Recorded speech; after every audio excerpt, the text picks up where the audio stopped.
Hello, Nakia. Thank you so much for coming to the Make Like Rich movement. How are you today? I'm good. Thank you. Thanks for having me. So, everyone, I'm just going to give you a very brief breakdown on Nakia's very impressive career path so far. I discovered her randomly on the internet. Instagram, with their beautiful algorithms, just sent me to her page, and I had never come across someone that was a supervising producer for a podcast, namely one for such a large network. You work with iHeartRadio. So I kind of just dove in and I was like, holy moly, she has literally worked at every media company worth getting in with. I would love to hear about pretty much your college.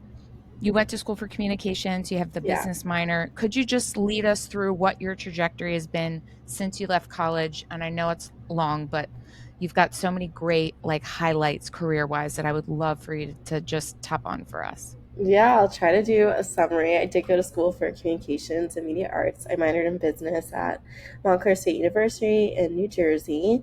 I didn't really know what I wanted to do then, but the first week of school, it was like a, I guess, club fair. And there was a radio station there, and they were like, yeah, you can have your own radio show. And I thought that was so cool. I didn't even think you could do that like on college campus. So immediately I signed up. By the end of the semester, I'd passed like the training and started doing radio. And I had that radio show all throughout college. And it kind of grew to really like a local hip hop um, show. Like, so a lot of local hip hop artists would contact me. I would give shows and tickets away for like the hip hop artists that sorry, it's saying my computer's about to restart and I'm like trying to tell it not to start. No worries if it does. I do not want it to start. Okay. Um, yeah, so yeah, I did radio. I was always like loved the audio format. That was like my first introduction. I did a lot of um in internships in college, so I tried to intern as much as possible. I interned at NBC and VH1 and BET. I really just wanted to like get my foot in the door. So I had a lot with traditional TV networks. And then after graduation, I was like, okay, I have a lot of background in communications, PR specifically. So I ended up, my first job was at Vice Media on the communications team, so doing PR stuff. And so I would learn a lot about like building relationships with journalists, and I was on the digital side, so like pushing out our like digital videos and digital stories and doing a lot of writing, pitching, press release, a lot of press events. It was super fun. I was 21 when I started that job, so I was super Wow. young. Yeah, it was a learning journey for sure. I just learned a lot. At Vice, I always wanted to do something a little bit more creative. I knew that I wanted to start in PR, but I wanted to always just have control of like what type of content we were putting out. And so I'd always try to like kind of give my 2 cents in that way. And I did, for Black History Month, I did like a podcast series for the Daily Vice podcast, and I thought that was super fun. It was about like Black entrepreneurs whose companies were specific helping the Black community, and I just got to interview everyone and produce it, and I loved it. So after Vice, I also am really into comedy and stand up comedy specifically. So I kind of wanted to go back to my TV roots, and I wanted specifically something in comedy. So I landed at True TV, the comedy network. Sorry, you might see this dog with jumping up. Dogs are allowed on the show for sure. Yeah. So yeah, I ended up at True TV. I loved it because everyone was obsessed with comedy. I got to look at a lot of up and coming comics, just like be involved in like the development and talent team, and it was so much fun. I loved it. Unfortunately, that was the time I joined. It was like Warner Media, and there's just so much going on with like the acquisitions and stuff. So it wasn't exactly what I wanted, but I met so many great people, and I am still very grateful for that. Then COVID came. I got laid off during COVID, like almost everyone else. And during that time, I really put a lot of effort into my personal podcast, which was called So-Called Oreos, Rebrand to Sufficiently Black. That podcast I actually pitched with my coworker at the time at Vice. Vice didn't pick it up, so me and the coworker just decided to do it on our own with 2 other girls. That coworker is like my co-host, Janae Price. She's one of my best friends. And yeah, we're really grateful for that journey. So during COVID, I didn't have a job. I was like, I'm really going to like put a lot of effort into my podcast. I really want to like, I was self-teaching myself edit in Adobe Audition. I was just like practicing my producing skills, practicing my hosting skill, practicing like I really treated the podcast as a business, and I really wanted people to take it seriously. And during the COVID, I think a lot of brands started to see the value in podcasting. A lot of doors started opening up in podcasting that weren't open before. And that was kind of the only jobs that I was getting called back for. I was also, doing a lot of TV stuff and production stuff, and I wasn't really getting called back for that. But every time I would apply for a podcast position, I would at least get to interview and most likely make it to the last round. So I was like, okay, seems like podcasting is probably where my next journey is going to be. It was a pretty long journey, so I don't want people to think it was just like easy, but I think I was unemployed for like 11 months, almost a year. And so I had to really just double down and like keep going during COVID like everyone else. And I was at my parents' house. I had to move back with my parents. It was not an easy journey, but I was just like, something's gonna give.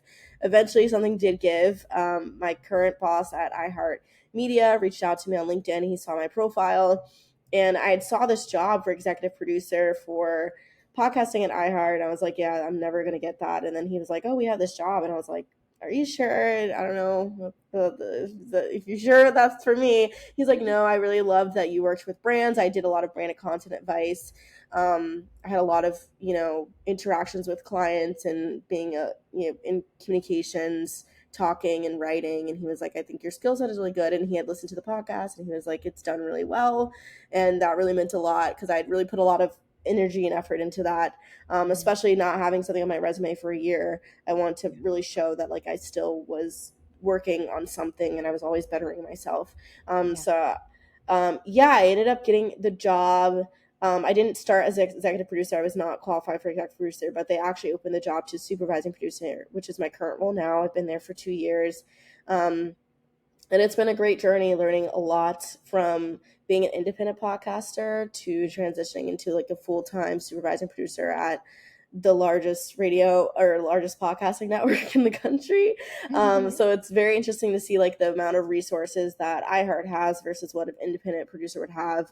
It makes me also value independent podcasters a lot more. I always valued them as one, but I really do value them a lot more after working at iHeart.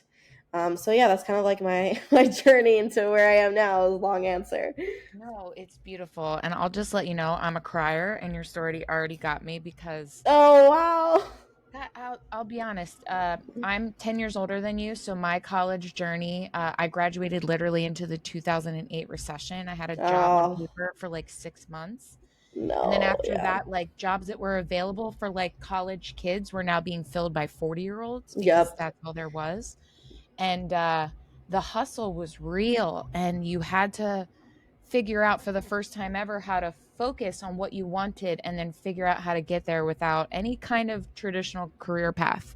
Yeah. And I do enjoy very much that you got to carve your own path. You got to choose these places that you wanted to go to, which were these very pie in the sky companies and networks and like brands that people are so aware of. But you got like your doctorate almost in essence over the last few years of working Yeah.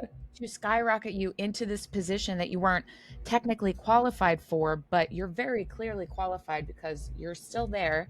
You're still kicking ass in that position. And Thank you. you do have a deep understanding of what work went into that because you did it for yourself, which only can make you, I would imagine, an even more conscientious producer and someone to work with on a podcast because my husband and I do my podcast. I'm very blessed that he's a music engineer, so he just Abletons the crap out of all my stuff. I just talk.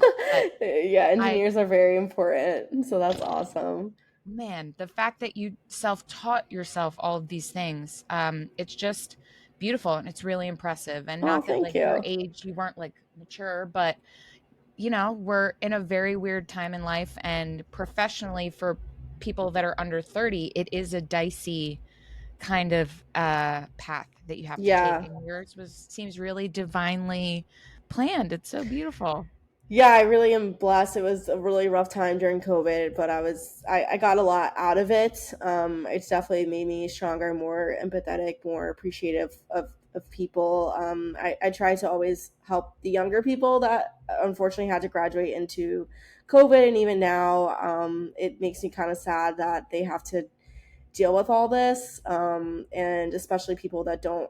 I remember like just being advised that they would always pick people from like NYU, and I saw firsthand like the nepotism that went into that, and the opportunities going to like such an expensive school. And as someone who couldn't afford going out of state, I had to go to the state school. I couldn't, my parents couldn't afford like going to like UCLA and stuff like that. So I always tried to like make an effort to kind of level the playing field of people that don't really have these aspirations of like working in media, but like no one in my family works for media. I don't know anyone who works in media. So it was definitely a grind. And I always try to be like transparent of that because it is super hard, but it's possible. And I always try to help people who don't just have those connections, because media is really hard. It's a really hard industry. I think people just think it seems fun and there's not a lot to go into it, but there's a lot of networking, a lot of rules, a lot of nepotism. We see this with the writer's strike. We see a lot of things that could trickle down into like the business side. That a lot of things the writers are fighting for. Like I feel like that's kind of going to go into podcasting, where like producers are getting paid X, Y, and Z, but the amount of money that the brand is making or the podcast company is making is significantly more. And I think people, because podcast is so new, that they don't really see all that. But I do think with the writer's strike, I'm like hoping that it can kind of elevate all aspects of media and maybe all aspects of the workforce, because there is a shift that needs to be made. These CEOs are making, I don't even know how much money that, and people are struggling in a time where the economy is terrible. There's a lot of stuff going on. Everything, rent is like $1 bajillion, especially if you live in New York City, such a hard place to live. So yeah, I'm really hoping that things just shift in like the workers' favor soon. It does. It's interesting you bring that up, and I love that you did, because you have a very inside view. I'm sure, being where you're at, you're hearing a lot about the realities of what people are prospering and what people are being very held back. Um, I always found it rather amazing that there wasn't more of a conversation around how being an independent podcaster or working with a media company that does prioritize and does believe in the power of podcasting to kind of elevate that as a medium for media. Um, it it does free and provide a lot more space for those that aren't receiving the like any kind of leg up or attention outside of that. And I would love to know your thoughts on podcasts that are independent going viral and then being picked up by a media company that just very much enjoys what they're doing, and they're like, we want to elevate you, well, advertising this, that, like, Yeah. what's your thoughts on that trend? And I know you work for a great company. iHeartMedia has been very complimentary, it seems, to the podcast industry becoming what it is today. I think they were one of the first people to really embrace it when Hmm. so many were hoping it was just going to be like a flash in the pan, Yeah. because it was difficult to gatekeep the information that was being shared or keep a narrative very straight and narrow for a particular media company. But what are your thoughts on independent brands, or independent podcasts rather, and hosts kind of coming into the realm of media? Do you see that becoming more of a trend and them kind of being picked up? Yeah, that's interesting. I think like when people are podcasting, I think they're very focused on like the video format and like going viral on TikTok. And I think people just need to be a little worried at that, because if your goal is to like go viral and stuff, like that's always dicey. And also like the thing with going viral is that like there's still like a gap in that conversion rate of like someone seeing you on TikTok. How many people are going to take the step to like go listen to that full episode or go subscribe to like your podcast? So I think people get excited when it goes viral, but then they don't really see the numbers transition. into that. For iHeart, I do work on the branded side. So all the podcasts that we work on have a brand attached to it. So I've worked on things like for the Game of Thrones podcast with HBO to QuickBooks, Mind the Business, WebMD. It's a wide range of branded content. There are people at iHeart that work for things like Jay Shetty just got picked up, or Therapy for Black Girls. These are podcasts that started, yeah, outside of iHeart, but then iHeart saw their potential, probably saw the stats, knew the value of that, gave them a team and elevated them. So I do think iHeart does a good job of doing that, and always supporting a wide range. Psychology of Their 20s, that's a good podcast that also recently got picked up by iHeart. So I do value iHeart in terms of that, like helping these creators. I love seeing that trend. I think you have to have a good, like a lot of those podcasts have been going on for like at least a year minimum. So you do have to prove that like you have this audience. And I would say oftentimes it's about 10,000 downloads a month, I want to say, average of to kind of be considered for that. I don't know if I have that around that time, but it has to be a good amount of downloads to prove that. So I think if more people can do that and build it, it is easier when you already have a built-in audience like an influencer. So influencers also have people that, you know, Jay Shetty, people have been following him for like a while, or these other, you know, people that go into podcasting that from influencing, they have people that follow them for a while. So it is a little easier to get that conversion rate, but it does take time to build an audience. I think oftentimes influencers think like, I have 500,000 followers on Instagram and 500,000 people are going to listen to this podcast, when in reality, maybe 10,000 people that first week would actually do that. So I think people need to be a little bit more realistic in terms of that. And it does take time to grow an audience, just like it took time to grow that Instagram audience. And with podcasting, you can't just focus on videos or looks or photos. You have to provide some type of value. And podcasting is like saturated like every other medium, but there are ways to make yourself stand out. So if you're like, I'm just going to do another dating podcast, like what makes your dating podcast stand out? Like, why wouldn't I just go to the other influencers dating podcast? So I think people need to be a little bit more niche and unique in that. But I do think there is going to still be a trend with influencers getting a lot of opportunities and independent podcasters getting opportunities. I would love to see independent podcasters who aren't so focused on influencing or social media to have that opportunity. I know that's really hard. As someone who started independent, I'm not a influencer. I don't really go on social media like that.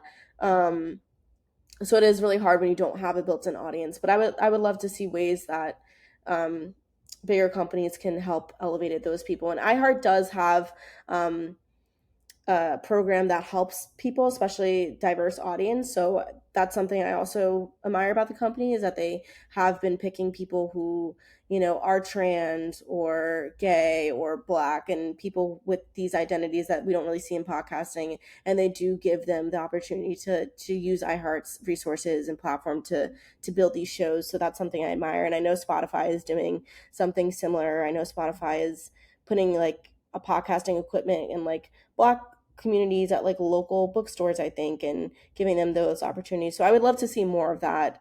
And I think the companies are aware that, you know, a lot of people without these resources, you know, would love to have them, but they just can't, or they just don't have the time. So Yeah, 100% agree with that. I think Spotify also has done a really nice job, at least over the last year, with I don't know. I don't think they started Anchor. I think they bought Anchor. I'm not certain, but yeah, they bought they Anchor. bought it. I've been using Anchor for about 4 years now.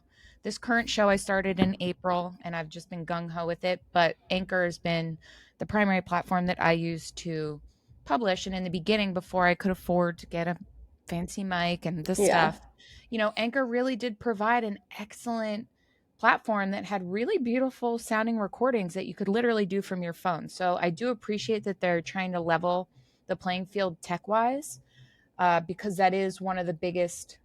I don't have a substantial following at all. I'm around like 6,800, but I do get asked a lot, like, how can I do it without the equipment? I can't afford Yeah. it, but we want to talk about this or that. And it is kind of cool now that I can refer and just say, hey, give Anchor a go. You can publish to any platform you want. It's just really easy tool, drop and drag. You're good to go. That's awesome. Yeah. I do love that iHeartMedia is I mean, there's no other way to say it other than like lessening the white purview that is not the entire landscape of podcasting. I think it's really foolish for anyone to really assume that the majority of the shows that are out there and that were out there within the first few years of podcasting becoming really, I will say, reputable. At least people were starting to listen to them, and like it wasn't just like, oh, crazy old Joe Rogan with a podcast. Yeah. What's that? Like, which is so funny now, right? He's like the Yeah. number one media outlet in the world. Oh, yeah. But I do really enjoy the fact that I love just going onto Instagram and just typing in the word podcast under the hashtag and just seeing like what is there. And it is such a different landscape than it was like, I'll say 5 years ago when I started to really pay attention and try to just source different shows. I wanted to hear different things. I wasn't always down to hear about like skincare from a bunch of influencers and like Mm-hmm. that's cool, but I want substance and the things that we don't really get anymore via like television programs because TV's kind of gotten so segmented with Netflix and Hulu, like, and Yeah. those are even still very white centered segmented media. So for me, podcasting and the power of podcasting is that you can learn about any culture, any group of people, any club around the entire world.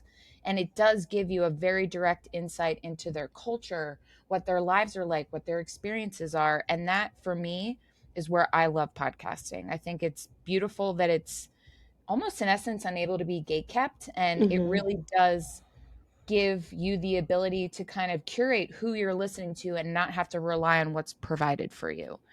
Um, I would love to learn more about how you made your podcast a reality. Now, was the Black History Month with Vice your very first time outside of radio tiptoeing into a recorded and saved, in essence, Yeah. episode?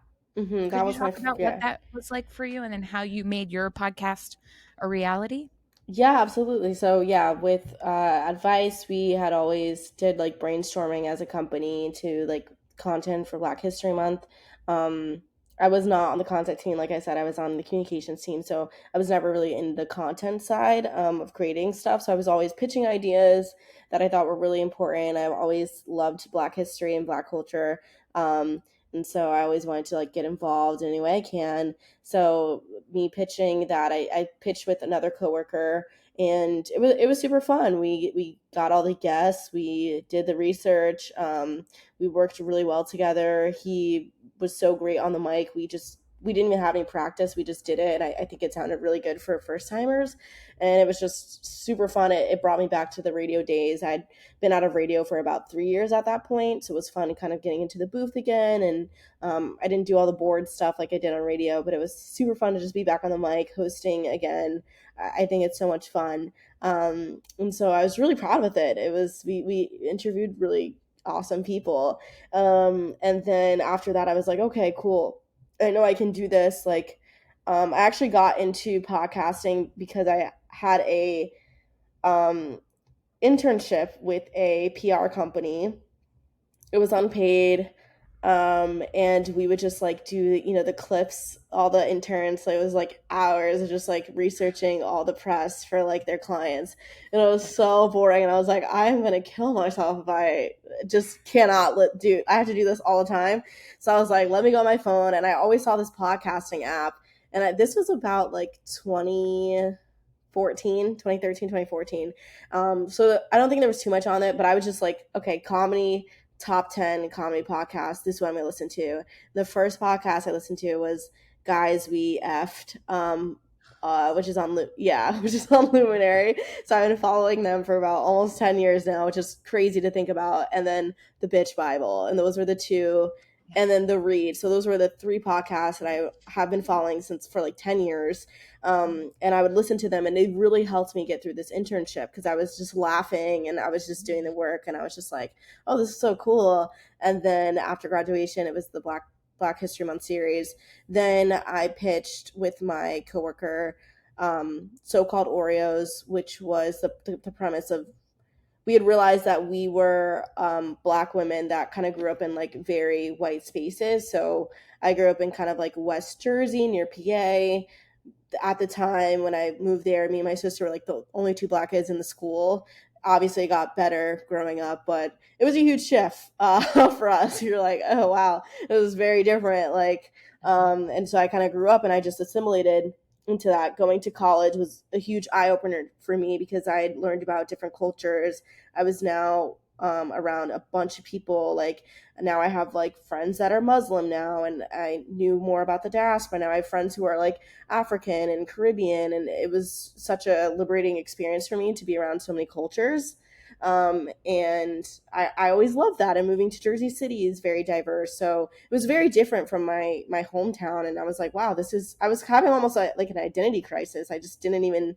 It was so drastic from my hometown, and I talked to my coworker about this, and she was like, "Oh, I come from like Syracuse, New York. It was super white. We were like the only black kids." And then she had moved to Brooklyn, and that was like drastically different. And I was like, oh wow, okay, we have a lot of similarities. And then we would talk, and people were like, yeah, I have the same experience. And I had always thought that my experience was rare. I guess because I didn't know, but I was like, well, okay, people, this is niche, but people can relate to this. And even if you're not black, I think you can relate. Like, we have episodes about like adoption. What is it like to be adopted? And your parents are white, and then no one in your family looks like you or is the same culture as you. Like that's something that you can identify with. So I think it was appealing to another group of people. So we had pitched that to Vice. They ultimately didn't pick it up, and then I was just like, okay, let's just do it on our own. So after I left Vice, we did it on our own in 2019. We put out a lot of episodes. It was about Black identity and culture. So we would do things like, at first it started off with like getting comments like you're pretty for a black girl, or you like white people music, or things that we had always heard. Mhm. And then we just dissected that, and then it kind of went into like just more things about the culture. We did a rebrand. I think that this was 2 or 3 years in during COVID, to Sufficiently Black, to really dive into like identity and culture. And so we would do things like the adoption episode. We talked to someone who was adopted and had parents of a different race. We talked to like, what is it like to be a black man in the workplace versus being a black woman. We try to like really dive deeper because I think these are things that people don't talk about. A lot of men don't want to admit that they also have privilege as a man, even if you are black. But like, working at Vice, like it was drastically different how men were treated versus the black women were treated. So we really wanted to dive deeper into these things. And another episode we did was like the Great Migration. Like, why are we seeing a trend of like black people moving back to the South versus the North, where their ancestors had fought so hard to come to the North? There's a more like migration in the South. So I just wanted to really, really deep dive into like really like things we don't see every day. And so that's kind of how it evolves. And yeah, that's my journey into podcasting. It's beautiful. I love so much that this show came out of the necessity of you discovering yourself. I think that's Yeah. really beautiful.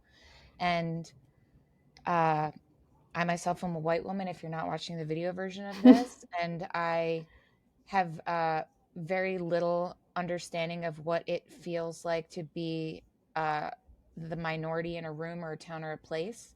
Moving to Philadelphia, I live in Cape May, New Jersey. It's a super small, no, like nobody lives here in the winter. I could lay in the street Yeah. and not get hit by a car, like, and sleep there overnight. It's like very desolate and very old Yeah. and very white. And I moved to Philadelphia for school, and I remember my brain is one of those things where my empathy is like broken with the on switch. So I just see so many people hurting and feeling all the things. And it was Yeah. shocking to see the differences in the way people are treated, literally based on skin color. I knew racism was real. I'd experienced or had been a part of scenarios within my high school where racism was a thing and it was existing, which was very confusing. Didn't seem like it made sense. But there's so many levels to the very intricate ways in which racism seems to be implemented in America, and moving away from a very small white sheltered place did put that on full display for me. And I appreciate very much that you decided that this was a mission for you to share, because not many people are in a place in their life where they can walk around and kind of think about how another person's feeling or how they're being affected, because life is crazy. Although it's not making it a pass or something that should be forgiven, you should try your very best to, at the very least, not inhibit someone else's life or their day or how they're feeling. But I love so much that you really got into the nooks and crannies of it, how people are affected in the workplace. What is the difference between the sexes and racism and the way that they're perceived by the white culture? Like, these things, unless you've experienced them or been in a workplace where you saw an African American male being treated differently than that, like, you would never, just doesn't come across your brain. Yeah. And I found your show to be very just beautifully stated, so eye-opening, and just presented in a way that there's no argument. There's Thank no you. argument. It's just, wow, okay, I need to perceive this information. I need to think about if I'm contributing in any way to this. And it seems like these are the things you're sharing were the deep, dark secrets that you've had to keep because you didn't realize what they were until they were right in front of your face. And it was probably very jarring from your childhood to be like, wait, whoa, wait a minute. Why are you treating me like that? Like, you don't know me. Like, what's going on? And to Yeah. share that with the world via your podcast was just really beautiful. I think I hope Thank and you. wish a lot more people will be more open with their experience, no matter what it is, what you're doing. But it just felt like it was, you're giving like active prose to a conversation that was stalling constantly because of this side, that side. And it's no sides, it's feelings. It's how you treat Yeah. people. And you and your co-hosts just laid it out in a very digestible way for someone who is not Black. And Thank you. uh, it was beautiful. I really loved Oh, it. wow. I, Thank I you. hope it comes back soon. Yeah, we always try to like bring stats or research into it because I think people don't like stats or research, so we always try to bring that perspective as well, and not just Yeah. our experiences. But yeah, the goal of the podcast was always to like make people feel some sort of community and like they were heard or listened to, and then also spread knowledge that people Mhm. could digest and think about. Because yeah, like I would have never thought about like, okay, like men at work that look like me are getting treated differently than people that look like me, or there's those are things that I never would have thought about until now. And then having friends that were adopted, I was like, I really, it made me sad because a lot of people that do adopt, I think, are white, and they often adopt people that are not white. Mhm. And I had a lot of friends, and I would just see them like I have a friend who's Black and her parents are white, and they were like full on Trump supporters, loved Trump, and she like had to like be like, I'm not white, you guys have like a Black kid. Or like during like when Asian hate was going around, like I have an Asian friend, and she had felt like her parents really didn't get it, and I was like, this is so sad, like these people are like taking you in, and they're not even trying to like help you assimilate to your culture or do anything. That was really heartbreaking for me. So I wanted to like showcase that too, and maybe give people insight like, hey, if you are going to adopt, like I think it is important to like know about your child's culture and at least put them in some type of community that they can have someone like you. And I think a lot of people mean well, but it's almost not enough, because it's like, of course her parents didn't have to like go and seek community, they already had a community. They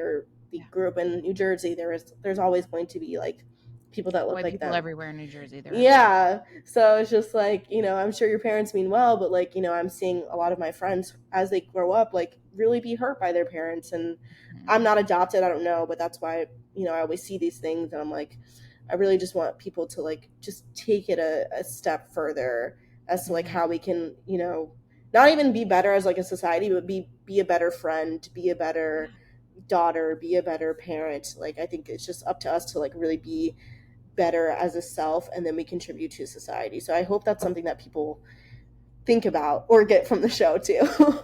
Definitely they get it from the show. I think the one really beautiful thing that you just said that kind of made me recognize also what your show does is that you're helping people to get in touch with the part of them that maybe their parents, if they were adopted, or society, because it's very skewed in one direction and pretty much one very siloed white male direction, you're giving people the authority to take control over how they think and feel about themselves again. I think there's a certain moment, especially once you go to college, where you do get to feel kind of like the cord gets cut between you and your parents, even if it's just in distance, right? And then you're like, well, who am I? Like, I want to tell my new friends who I am and like what I'm about. And then you kind of have like a oh shit moment. You're like, wait, I don't know who I am. Like, I've been under the umbrella of my parents' life for so long. Like, what do I like to do? Who am I?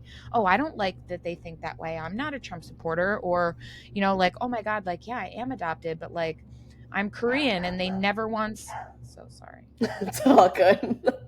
Let me give her a second. Dude, she's a pistol, man. Like any kind of like FedEx situation with a beep, beep. Yeah. It's like there's a bomb going off and she needs to warn us the house is going to explode. It's okay. I love dogs. Dude, me too, but she's a pistol. Let me write this down what time this was at so this is a little easier to find later. I'm so sorry. Oh, good. 35:38. Sophie barking. Okay. 5, 4, 3, 2, 1. But I do enjoy the thought-provoking conversations that were a part of your program, and I really also love it as a model for people to decide how they want to structure their show about whatever the hell they want to talk about. You have the full creative control of your podcast and your brand and what you're speaking about when you do it independently and when you do it yourself. Could you talk a little bit about how someone can kind of best set themselves up for success in terms of laying out what they'd like their show to be about? I saw on your website some examples of your layouts. Beautiful. I've literally never seen any of them. I just kind of did. I made this on a whim. I treated it like a brand treatment and just went for it. But I love the way you lay out a lot of the different work that you do for podcasting. So could you just explain how they could set themselves up for success with trying to lay out, I guess, the conformity of what they'd like to get across and how they can go about doing it? Yeah, I think like when you first start out about podcasting, I think first is like deciding if you want to do it like by yourself or if you want to co-host. I really wouldn't pick more than two co-hosts just because it's a little tricky for your audience to decipher the voices and get accustomed to that. So I really wouldn't pick more than two co-hosts. I think when you are picking co-hosts, it's important for you guys to have the same goal and the same work ethic, because you're going to get annoyed if like you do all the work, the other person's not helping, they don't really care. Like, I think that's a huge step for success. Another thing is consistency. So like if you want to do a weekly podcast, that takes a lot more energy and time and effort. Be realistic. Our podcast was bi-weekly. That's what we can contribute because we all had full-time jobs outside of that. And so if you're going to do bi-weekly, like stick with bi-weekly. Don't do weekly, then a month, then bi-weekly. That's a very quick way to not have a consistent audience and people will just be annoyed. So consistency is a huge, huge part of that. Another thing is the format. So with podcasting, it's so beautiful because unlike traditional TV, TV, if you had a 30-minute show, you would have to get a script exactly at 22 minutes for the ads, or like exactly at 46 minutes because the hour block and the ads, and it's very restricting. But the podcasting is like, you could make it 30 minutes, you can make it an hour. I mean, ideally, if you're starting out, I would say 30 to 45 minutes. Stick there. If you have like long podcasts like a Joe Rogan who's been on forever and has a huge following, you could do 2-3 hours, but the average person is not listening to 2 or 3 hours unless they're obsessed with a podcast. I have one podcast that's 2-3 hours and it's The Read, but that's because I've been following them for 10 years. If they were just now starting, I'd be like, what are you talking about? So that's another thing.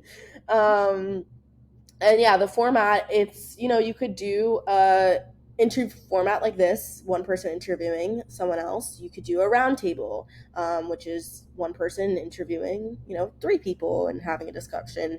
You could do a narrative podcast. You could do a scripted podcast. You could do a fiction podcast. You could do a hybrid, a mix of all these. You could do a game show. There's all types of things. There's no one way to format it. I would say, I think people are quick to do interview, and I can see why it's the easiest to produce. You don't have to like pay writers to voice acting. You don't have to get multiple people's schedule. But there's also a way that you can like switch it up with interview podcasts. You could do like moments of like you narrating or like a fun segment in the beginning. Like there's ways to switch it up and make you stand out. So the format is just listening to other shows, having a feel of like what type of format, and then really focus on like the niche of your podcast. Like I said, like, you know, a lot of people just go to dating or like career, but it's like, okay, what career do we want to talk about? Do we want to talk about PR, media? Do we want to talk about like, you know, dating as someone who's like 25 and younger? There's ways to bring it more niche. So I think once you find like your niche, like your format, your consistency, that's a great way to start. And then also another thing is like you just got to do it. I think a lot of people are like concerned on like, this sounds perfect and I have to wait till it's perfect, but you'll be waiting forever. Just like publish it. You can keep getting better as you go. Mm-hmm. I love that advice. That's really helpful, especially for me to hear. I've only been doing this show since April. This will be, you're actually going to be posted tomorrow. So the next fun.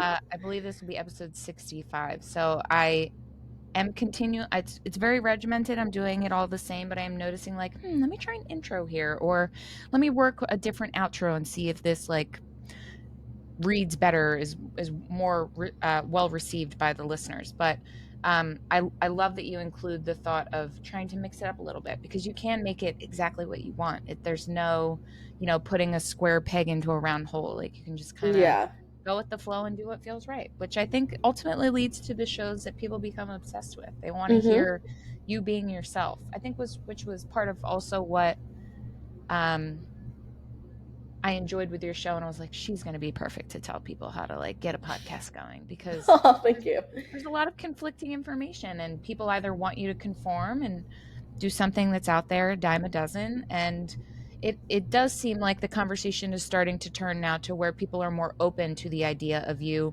want to only talk about bearded dragon lizards? Cool. Somebody will listen to that. Like, someone will, yeah, absolutely. Like, there are medieval podcasts. Yeah, there's anything you can think of. You could talk about Dungeons and Dragons. You could talk about literally anything. Yeah. It's incredible. It's a cool time to be in a space to do this. I think it's replacing television for at least your generation up to my generation. I'm 38, so there's a lot of people I know that are only listening to podcasts to consume information or content or entertainment, and then they're cutting out TV. They maybe have a family now, or different things that just aren't allowing for the way they used to consume entertainment and information. I ask all of my guests this final question, and I would love to know how you make your life rich. Oh, that's amazing. Yeah, I try to make my life rich with really focusing on the things that make me happy and really being in tune with that. So I love dance, so I try to do, I'm not a dancer or anything.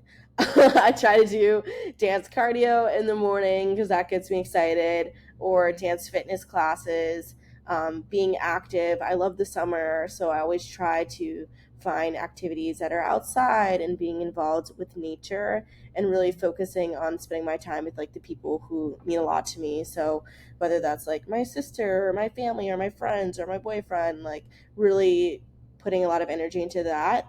I think like when I was younger, I was very like set on career and only career, but as I grew older, I just think life is like, you know, especially after COVID, there's always just, you know, the career is not always going to be there. I know this is like a career podcast, but the career is not always going to be there. And I don't want to put more energy into my career than I am putting into like my personal development. So, and always being in tune with myself. Like if I need to journal, if I need to take a step back, like listening to my body. If one day I just cannot physically work out, then I'm not going to beat myself up for that.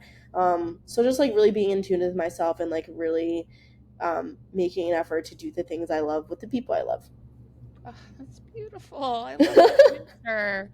So great. Thank you. Nakia, this was such a pleasure. Thank you so much for sharing all of your expertise and your information. And I can't wait to see where your career goes. You've already been fucking crushing it.